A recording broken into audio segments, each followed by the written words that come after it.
Hi guys, విశ్వ అన్వేషణ అనేది మనిషి జ్ఞానం పరిశోధనకు అద్దం పడే ఒక అద్భుత ప్రయాణం.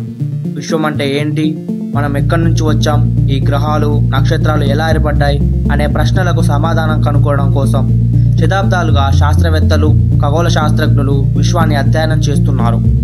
అనేక రకాల టెలిస్కోప్లు, స్పేస్ మిషన్లు ఈ విశ్వాన్ని లోతుగా పరిశీలిస్తున్నాయి.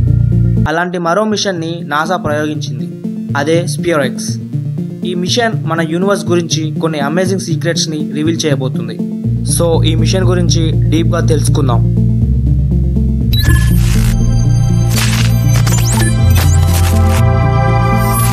Spear-X spectrophotometer for the history of the universe, epoch of reionization and ices explorer. పేరుకు తగ్గట్టే దీని లక్ష్యం కూడా చాలా గొప్పది. మార్చ్ 12, 2025లో ఫాల్కన్ 9 బ్లాక్ 5 రాకెట్లో లాంచ్ చేశారు.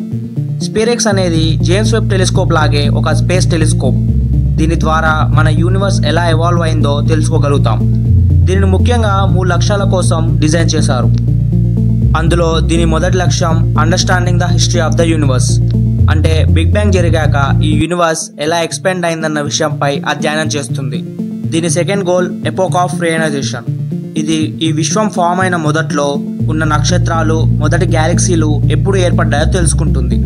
ఇక మూడవది స్టడీ ఆఫ్ ఐసెస్ ఇన్ స్పేస్, అంటే స్పేస్లో ఉన్న కామెట్స్, ఆస్ట్రాయిడ్స్ ఇంకా డస్ట్లో ఉన్న ఐసెస్ని డిటెక్ట్ చేస్తుంది. ఇక్కడ ఐసెస్ అంటే వాటర్, మీథేన్, అమ్మోనియా లాంటివి. ఇవి ప్లానెట్స్లోని కారకాలు. SPHEREx lower earth orbit, sun synchronous ఆర్బిట్లో పనిచేస్తుంది. దీనిని 25 నెలలు పనిచేసేలా డిజైన్ చేశారు. స్పియర్-ఎక్స్ శాటిలైట్లో 20 సెంటీమీటర్ల పొడవున్న అల్యూమినియం టెలిస్కోప్ ఉంటుంది. దాని ఫీల్డ్ ఆఫ్ వ్యూ 11 డిగ్రీలు ఇంటూ 3.5 డిగ్రీలు. దీనితో పాటు 6 డిటెక్టర్లను అందులో అమర్చారు. దానిలో 3 షార్ట్ వేవ్ డిటెక్టర్లు, మరో 3 లాంగ్ వేవ్ డిటెక్టర్లు. ప్రతి డిటెక్టర్ ముందు ఒక ఎల్విఎఫ్ని అమర్చారు. ఇక్కడ ఎల్విఎఫ్ అంటే లీనియర్ వేరియబుల్ ఫిల్టర్. ఇది వేవ్లెంత్ని సెలెక్ట్ చేయడంలో యూజ్ అవుతుంది. దీనికి ఉన్న ప్యాసివ్ కూలింగ్ సిస్టమ్ వలన ఇది స్టేబుల్గా ఉంటుంది. ఈ ప్యాసివ్ కూలింగ్ సిస్టమ్ని వీగ్రూవ్ రేడియేటర్ సిస్టమ్ అని అంటారు.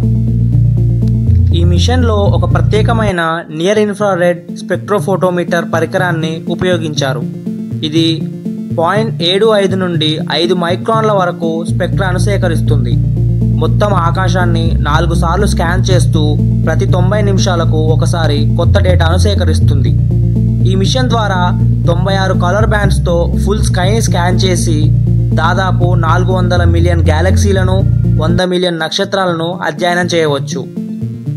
ఇది ఫ్యూచర్ స్పేస్ టెలిస్కోప్స్ అయిన Nancy grace Roman space telescope ఇంకా యూక్లిడ్ టెలిస్కోప్లతో కలిసి వర్క్ చేసి యూనివర్స్ని డీప్గా అర్థం చేసుకోవడానికి బేస్గా నిలుస్తుంది. ఈ మిషన్ యొక్క డేటా ద్వారా మన యూనివర్స్ మిస్టీరియస్ హిస్టరీని డీకోడ్ చేయవచ్చు. ఇలాంటి మిషన్స్ స్పేస్, టైం ఇంకా జీవం ఎలా ప్రారంభమైందో అర్థం చేసుకోవడానికి ఒక గొప్ప ప్రయాణంగా నిలుస్తాయి. ఈ ఇన్ఫర్మేషన్ మీకు నచ్చినట్లయితే లైక్ చేయండి. ఇలాంటి ఇన్ఫర్మేషన్ కోసం ఛానల్ని సబ్స్క్రైబ్ చేసుకోండి. Thanks for watching. జై హింద్.